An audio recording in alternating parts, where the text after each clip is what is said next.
है सूरज गुरु जी, उनकी तरफ से ही इसका निर्माण किया गया है। एक बार फिर से इन सभी भामाशाहों के लिए जोरदार तालियां।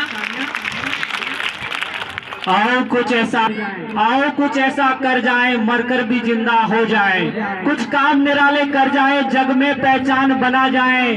हम रहे ना रहे जहां में, हमारे रहने का प्रमाण जिंदा रह जाए।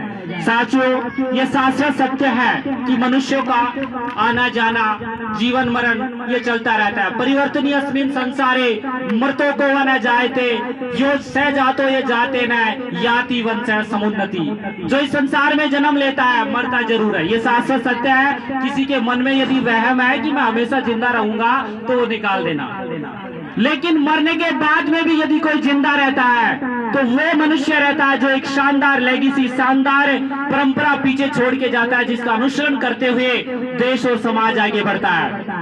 और कुछ ऐसा ही कार्य वो दानवीर भामाशाह करते हैं। आप सभी को पता है, भारत एकमात्र ऐसा राष्ट्र है दुनिया के कई देशों में, अमेरिका हो चाहे कहीं हो, वहां पर बहुत बड़े बड़े दानी होते हैं जिन्होंने अपनी संपत्ति का 90% तक दान कर दिया होता है। लेकिन भारत तो ऐसा देश है जहां पर दधी जी जैसे ऋषि मुनि हुए हैं जिन्होंने वज्र निर्माण के लिए अपनी हड्डियां दान कर दी।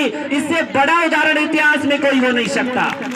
ये भारत, हम उस देश के वासी हैं, उस पन्नादाई के वंशज हैं हम, जिन्होंने राष्ट्र की सुचिता और अस्मिता की रक्षा के लिए अपने प्राणों से प्रिय पुत्र चंदन का बलिदान कर दिया। राष्ट्र की सुरक्षा के लिए, राष्ट्र के निर्माण के लिए अपने पुत्र का बलिदान कर दिया। इससे बढ़कर के त्याग और बलिदान का उदाहरण इतिहास में कोई न हुआ और न होगा।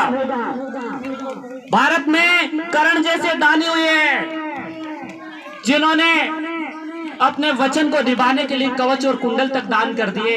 तो मैं समझता हूं हम सब भाग्यशाली हैं, गौरवशाली हैं कि हम ऐसे महान ऋषि मुनि और ऐसी महान विभूतियों के उस देश में जन्मे जो हमारे लिए सदैव अनुप्रेरणा रहेंगे, सदैव प्रेरणा के स्रोत रहेंगे। तो एक बार उन सभी ऋषि मुनियों के साथ ही सभी ऋषि मुनि तुल्य भामाशाहों के लिए भी जोरदार तालियों से स्वागत करें और उनका अभिनंदन करें। और मैं भगवान से दुआ करूंगा कि हमारे सभी भामाशाहों को भगवान लंबी उम्र दे, चिरायु करे और ऐसे ही उन्हें प्रगति और यश के राह पर आगे बढ़ाते रहे और ऐसे ही वो समाज सेवा और राष्ट्र निर्माण में अपना अभूतपूर्व योगदान देते रहे। बहुत बहुत धन्यवाद।